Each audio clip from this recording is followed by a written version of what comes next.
رضیہ سلطان پہلی اور آخری مسلمان خاتون تھی جو دہلی کے تخت پر بیٹھی۔ وہ نہایت بہادر تھی۔ رضیہ دہلی کے بادشاہ التمش کی بیٹی تھی۔ وہ رضیہ کو اپنے بیٹوں سے زیادہ چاہتا تھا کیونکہ وہ ہر لحاظ سے قابل تھی۔ وہ کئی علوم و فنون جانتی تھی، مذہب کی بے حد پابند تھی، قرآن مجید روزانہ نہایت ادب سے تلاوت کرتی تھی۔ اسے شاعری سے بھی ذوق تھا اور خود بھی شعر کہتی تھی۔ سلطنت کے کام نہایت خوش اسلوبی سے انجام دیتی تھی۔ اکثر مشکل ملکی معاملات اس کی رائے سے طے ہوتے تھے۔ التمش کو بھی اپنی بیٹی کے علم و عقل پر پورا بھروسہ تھا۔ وہ اس کے صلاح مشورے کے بغیر کوئی کام نہ کرتا تھا، اور جب کبھی کسی مہم پر دارالحکومت دہلی سے باہر جاتا تھا تو اسے اپنا قائم مقام بناتا تھا۔ جب سلطان التمش گوالیار کی مہم سے واپس آیا اور فتح کا جشن منایا تو اس موقع پر اس نے رضیہ کو اپنا ولی عہد بنایا۔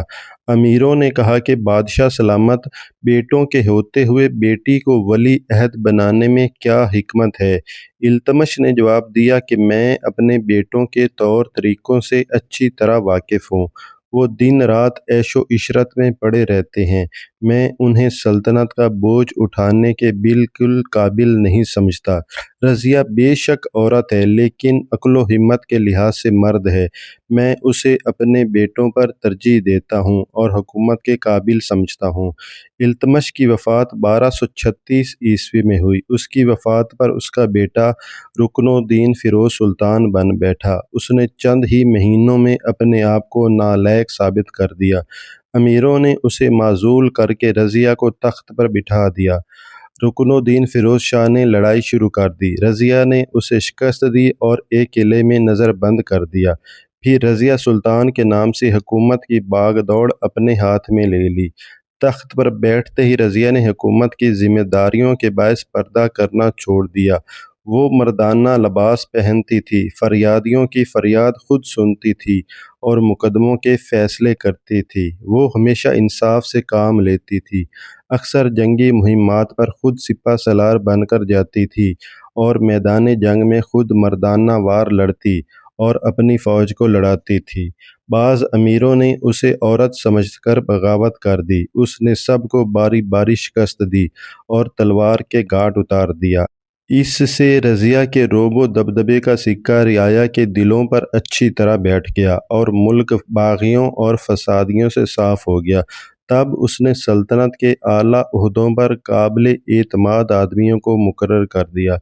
سلطنت کے بہت سے خیرخواہ سلطان التمش کے زمانے سے رنتھمبور کے راجا کی قید میں تھے۔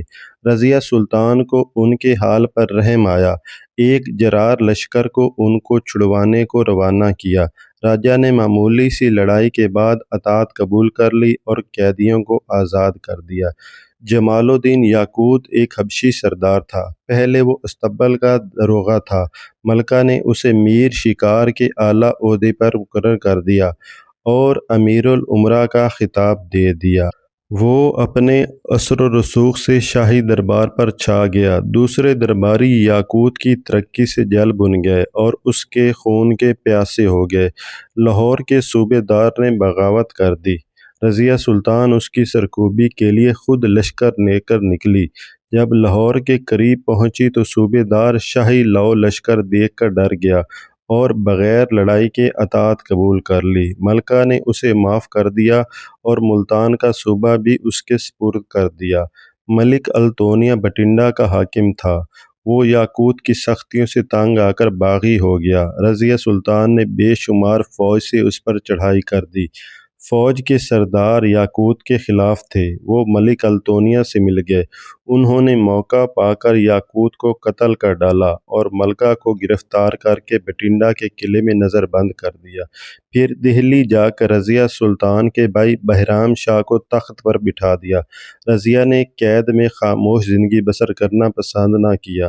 اس نے ملک التونیا سے نکاح کر لیا اور پھر دہلی کے تخت کے واسطے قسمت آزمانے کا فیصلہ کیا اور شاہی دربار کے چند امیروں کو بھی اپنے ساتھ ملا لیا اور ادھر ادھر کے جاٹوں کا ایک لشکر بھی اکٹھا کر لیا۔